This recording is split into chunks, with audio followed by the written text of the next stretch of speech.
Advertising without posters is like fishing without worms. The hatch poster, though, kicks with a louder boot when it blows the door down of advertising. I'm Jim Shradden. I'm the manager here.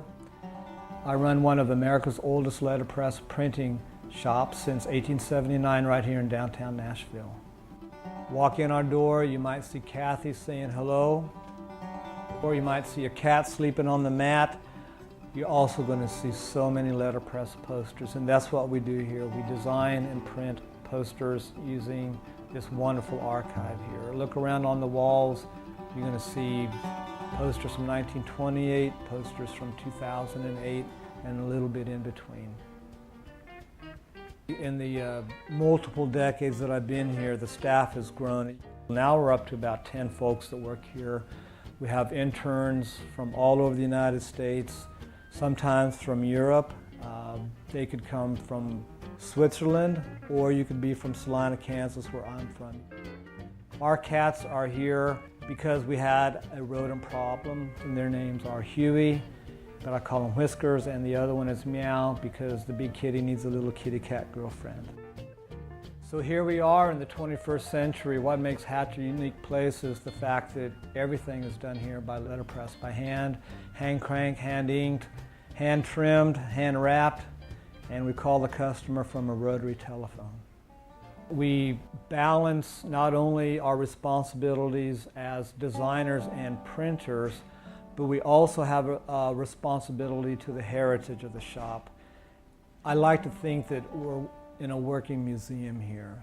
The blocks are historically gorgeous, wonderfully carved.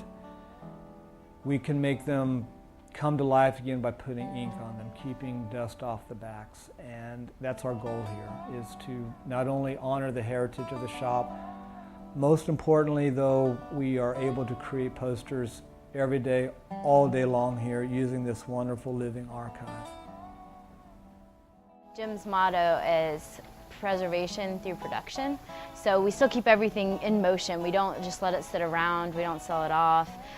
We keep using it, which is what's really neat, and that's what puts us out there in the world. And so I would say that I design and print posters in very simple terms, because that's what we do every day is we talk to clients, we design posters, and then we print them.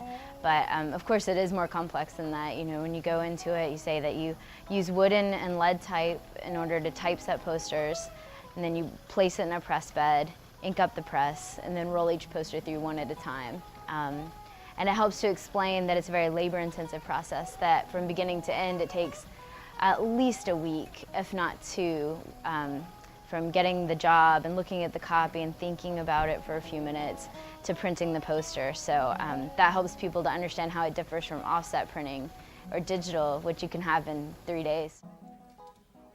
We have 7 presses here in the shop that we use on a daily basis. They range from very small presses that we use for things like postcard backs and envelopes, to medium-sized proof presses, to a fully automatic press that we do all of our larger jobs on. They've been pretty much the same design since Gutenberg invented it, so not that much has changed. It's still the same principle.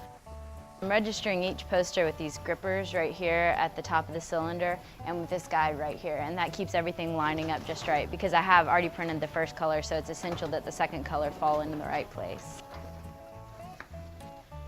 The middle cylinder is what applies the pressure, and then it inks on the way back. It's a pretty straightforward machine. Even though I apply the ink by hand, the rollers continuously oscillate, and there's a bottom roller that keeps them rotating, and that keeps the ink consistent in both color and quantity.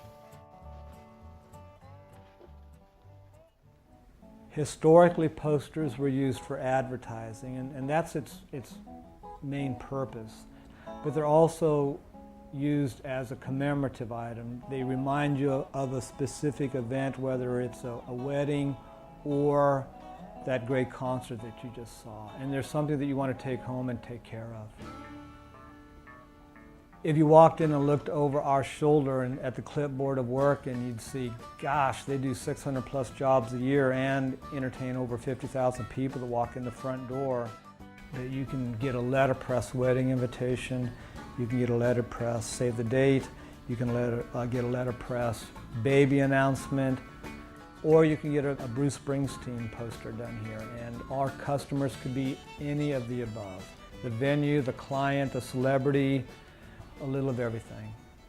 You look around at all of our contemporary customers and it's easy to ask, well, how come the shop is so popular? I think it's because we pull the same drawers open this year that were pulled open 70 years ago. It could be Bessie Smith, it could be the Beastie Boys. There's a heritage that we try to relate to the customer and to the viewer when they see a Hatch poster. The imagery in the shop is so distinct.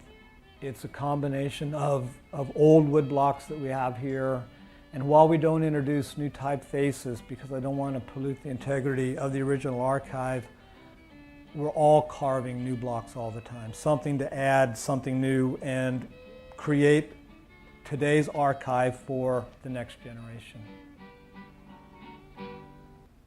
The monoprints are a personal expression of what I can do to help keep the blocks living in the shop. They came from the happy accidents, from cleaning the blocks with the paper, seeing all this beautiful imagery. The goal is to create a kaleidoscope of color, create a new curve for the archive here at Hatch.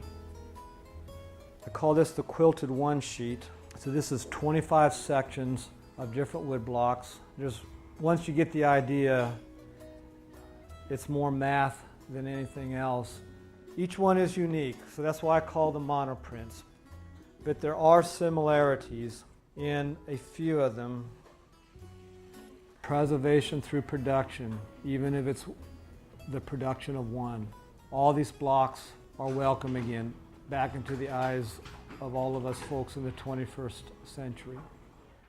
You see a very organic poster, you see a very organic style of printing and design technology that's a touchstone to the way posters were made in the old days. We are able to produce a wonderful product that is unusual in the United States and the world, a wonderful letterpress poster based on a shop that started in 1879.